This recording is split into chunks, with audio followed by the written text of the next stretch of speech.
birth of Prince George of Cambridge in July 2013 provided people with an experience shared by humans across the world and across 5,000 years of history.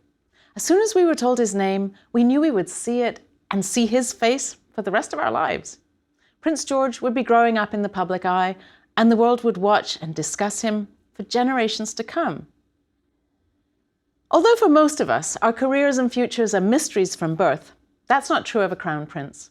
His path is laid out for him. He will be king.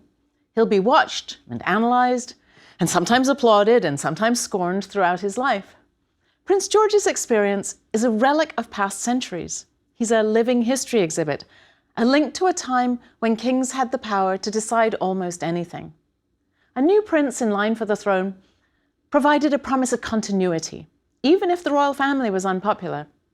No other child was so scrutinised. The same will almost certainly be true for Prince George, even though British royalty no longer has the power to decide things for the country.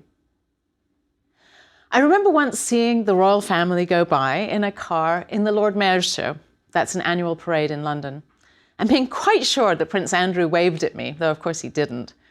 Even people who don't approve of the royal family probably remember any encounters with them. Of course, royals aren't the only ones to get this treatment in the modern world. The media feeds a widespread obsession with celebrities, and even with their babies. Fortunately, those children are in the public eye only so long as their famous parents continue to shine. The spotlight moves quickly. In contrast, the experience of being born as the inevitable heir to the throne is impervious to the fleeting fashions of celebrity. A royal heir can't help but live out his or her life in the public gaze. This has been true ever since kingship was invented. Many countries around the world now have democracies, of course, and other forms of government that are not monarchies. But kings and a few queens remain on the throne in some places. Why do we have them? Why is it that through most of human history, the most obvious form of government was for one man to decide almost everything for thousands or even millions of people? How could that one person possibly convince an entire population of his right to rule over them? And how could he convince them that his son, simply by the fact of being born into his family, had that same right? The first kings on earth ruled in the ancient Near East, in Mesopotamia or Egypt. It's hard to tell which, because both happened around the same time. If Egypt had the first kings, then perhaps the Mesopotamians borrowed the idea. After all, they were in touch with Egypt in the period immediately before the first kings, during the Uruk era, from about 3800 BCE to 3100 BCE. Or perhaps the influence went the other way. Before the first kings, priests seem to have been in charge of organizing the population in the earliest cities. This makes sense. They were thought to represent the gods, and so it stood to reason that they could figure out what the gods wanted. But how did someone without that special relationship come to be in charge? One theory is that the earliest kings held the post for only brief periods of time, and only when they were needed for military campaigns. The word for king in Sumerian is lugal, which literally means big man. So perhaps a strong, charismatic man led the troops to battle against some neighboring city and stepped down when he was no longer needed. If the battles became more frequent, then perhaps the lugal didn't feel the need to step down. Perhaps he took the lead in negotiating with the enemy. Perhaps his troops felt a special loyalty to him, different from what was felt toward the priests. Perhaps the lugal's son took the role from him, because that's what sons did in the ancient world. They took the same jobs and responsibilities as their fathers. This is guesswork. But it does seem as though there were kings in Mesopotamia by around 2900 BCE. And once the role of king was invented, it became an inherited position and never went away, at least not until modern times. People came to expect the rule of kings. They were as much part of one's life as one's family and one's gods. It was simply a given that someone would be king. And the man with the most convincing claim on the position was the son, usually the eldest son, of the previous king. The time of Mesopotamia's earliest kings is known as the Early Dynastic period. It lasted for about 600 years, from around 2900 BCE. Unfortunately, scribes didn't really start writing anything useful about kingship until about 400 years after the first kings started to rule. The Mesopotamians had a writing system, but before 2500 BCE, they used it almost entirely to keep track of accounts. By the time the kings started writing royal inscriptions, the institution of kingship was so well established that no one would have had any notion of what came before. A much later document, called the Sumerian King List, begins with the idea that kingship descended from heaven, that the gods wanted humans to have kings. Now, obviously, we don't take this as a reasonable explanation, but that was what the Mesopotamians believed. The king's inscriptions, once the king started commissioning them, were written for the future and for the gods. And they weren't exactly objective. The kings wanted to be seen in the best possible light, so they didn't include any failures, and they probably exaggerated their achievements. But what we learn from these inscriptions is that kings had a great many responsibilities, and therefore they must have spent many years training to prepare for the throne. Their training didn't include what we would think of as schooling, though. Kings were usually illiterate because the royal heir had more important things to master than reading and writing. By the end of the early dynastic period, the king's duties would have included planning and leading military campaigns, levying taxes, identifying the best men to serve as officials, but keeping them from gaining too much power, performing rituals to appease the gods, inspiring and controlling their subordinates, commissioning statues of themselves, planning and implementing building programs, forging alliances with neighboring states, choosing the ideal wife who had the most strategically useful father, and making good marriage alliances for their daughters. It was a lot to learn. Monarchs in all eras have shared one additional concern: maintaining a relationship with their subjects, one that provides the best odds that they will be able to stay on the throne. In the modern world, this mostly entails being popular. Most modern royal families are expensive. Unless they're loved, and unless their continued existence as an institution makes economic sense, bringing in tourists, for example, the tide could quickly turn against them. So they show up day after day to cut ribbons, open hospitals, and shake the hands of local heroes. Commoners who are present for these fleeting moments, or most such commoners anyway, relish being in the royal presence. They snap pictures with their smartphones and giddily share their experience with everyone they know through social media. Television, newspapers, magazines, and websites add to the constant stream of information about the royal family. They're omnipresent. In the ancient Near East, the relationship between ruler and ruled was more complicated. It's true that there were no republican stirrings. No one doubted that there should be kings. The tension they experienced was between accepting the rule of one particular monarch and supporting someone who wanted to overthrow him. The reigning king had to maintain a relationship with his subjects that discouraged rebellion and made any usurper seem less attractive.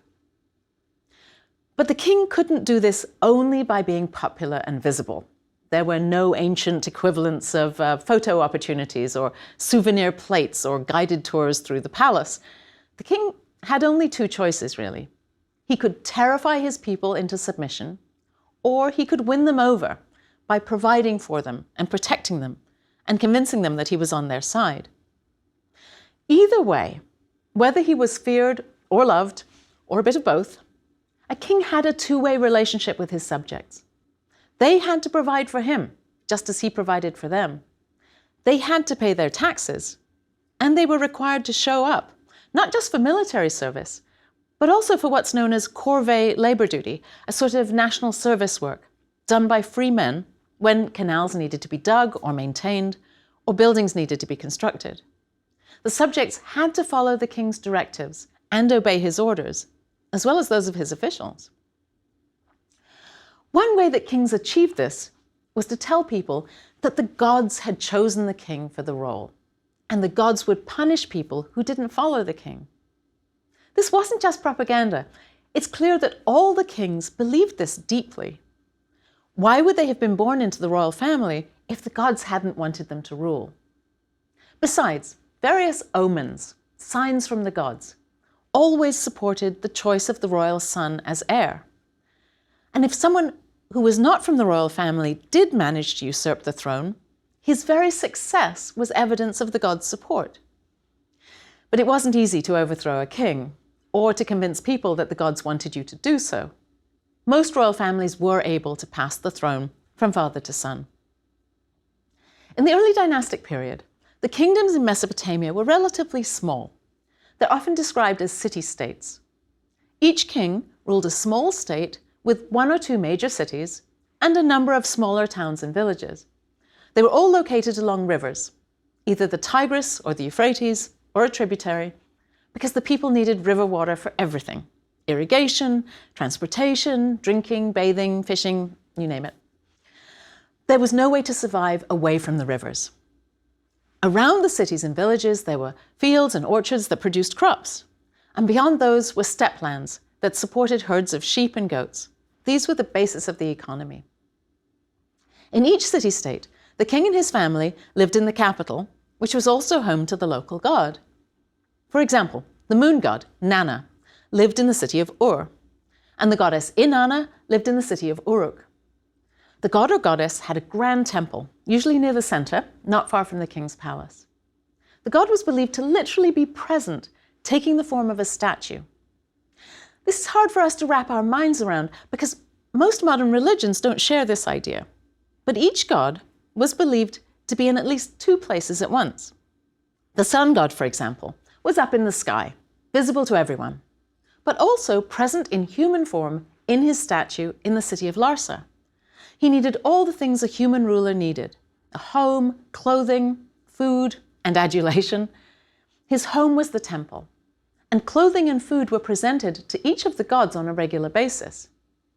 The priests and priestesses provided all of these, along with incantations and hymns of praise. The kings of the early dynastic city-states credited the city gods with their prosperity and with their victories over their neighbors. But they and their subjects didn't think the gods of other cities were false. They believed in the power of all Mesopotamian gods. They also all recognized the superior power of the king of the gods, Enlil, who lived in the city of Nippur. The city-states, although they were independent of one another, had a great deal in common, not just their shared religion. Their populations spoke the same languages. These were Sumerian, which was dominant in the south, and Akkadian, which was more common in the center of Mesopotamia. The people dressed alike, built their houses and temples in much the same way, used pottery made in the same styles, and created very similar works of art. They also had a common curriculum that scribes learned in schools. The same lists of words copied by scribes as part of their training have been found right across Mesopotamia. But now the scribes no longer used writing only for administrative texts. They began to use their cuneiform training to immortalize the king's works. And we can reconstruct some details of the king's achievements and problems from these inscriptions. The administrative documents found in some royal palaces of the time also help with this. Let's look now at a particular king, Ur-Nanshe, and his successors. Around 2500 BCE, Ur-Nanshe founded a dynasty that ruled the city-state of Lagash in southern Mesopotamia. Lagash was rich, not just because of its crops and herds, but also because it was located on a trade route that led to the powerful land of Susa in the east. We know from images of King Ur-Nanshe that he shaved off his hair and his beard. This bald, clean-shaven look was common among Mesopotamian priests of the time, though Ur-Nanshe wasn't a priest. Mesopotamian men must have used sharp bronze razors to shave. The king wouldn't have done this himself. He had a barber. As you might imagine, the barber had to be someone the king trusted absolutely. In later times, the king's barber was often one of his closest advisors. King Ur-Nanshe, in his most famous relief sculpture, is shown with a basket of bricks on his head. This relief is made of limestone, and it's now in the Louvre in Paris. It's unlikely the king actually carried bricks, but he used this image to remind people that he was a builder. This sculpture was probably created when he was dedicating a shrine to the city god Ningirsu. At the bottom of the scene, Ornanche is shown again at a banquet with a cup in his hand. Perhaps this took place when the shrine was dedicated. Very few people could read, but you didn't need to be able to read in order to understand the basic message of this image. The king was pious, and he cared about his population. The inscriptions on the relief show that the other people depicted around him were his sons, his wife, and some high officials. They're all shown as considerably smaller than him. The inscription also says that, and I quote, Ornanche, king of Lagash, built the temple of Ningirsu. He built the temple of Nanche. Another interesting detail on the inscription is the note that boats from distant Dilmun carried the wood for him. This is the earliest mention of the land of Dilmun, which was located in what is now Bahrain in the Persian Gulf. It was a center of trade for hundreds of years, with goods coming all the way from the Indus Valley and then being shipped north to Mesopotamia. And it was already known for its boats. Another of Ornanche's inscriptions provides a long list of his building projects, including 9 temples constructed for various gods, a wall around Lagash, and 2 canals. Of course, he didn't do any of these things himself. He called up laborers and put them to work. The temple constructions were an investment of sorts. Gods given beautiful new shrines would perhaps be more inclined to give their support to Lagash and its king. The canals no doubt helped irrigate more fields and increase the productivity of the land. But his reign wasn't entirely peaceful. He fought and defeated the kings of 2 neighboring city-states, Ur and Umma. He says that he took the kings and a number of commanders captive and heaped up a burial mound. This might have been for the soldiers who died in battle. Ornanche doesn't actually say that he killed the leaders of the neighboring states. These battles were the start of a long series of conflicts that carried on after Ornanche's death, especially with the land of Umma. Ornanche's successors controlled Lagash for almost 200 years. 9 of his descendants ruled the region, one after another, in a remarkably stable dynasty, and almost all of them ended up fighting against Umma.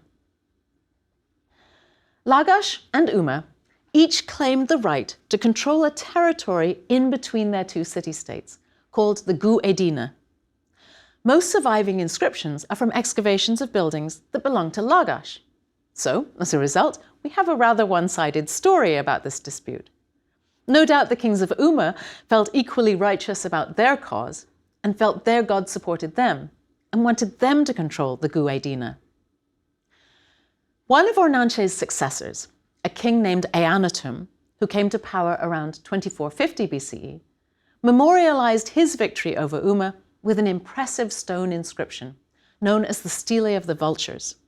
It's largely broken, but we can still make out some of the main features. One side shows what seem to be historical events. At the top, the king is leading his troops into battle on foot. The soldiers are equipped with identical pikes, shields, and helmets, and they're lined up in a phalanx formation with their shields protecting them. This isn't a primitive band of warriors, but a well-trained, well-equipped, and coordinated army. The king probably didn't actually stand in front of the warriors. He would have been too vulnerable. But it's likely he did fight with them. In the second register, the victory seems to have been achieved, and the soldiers might be marching in a victory parade with Eannatum in a chariot as their leader.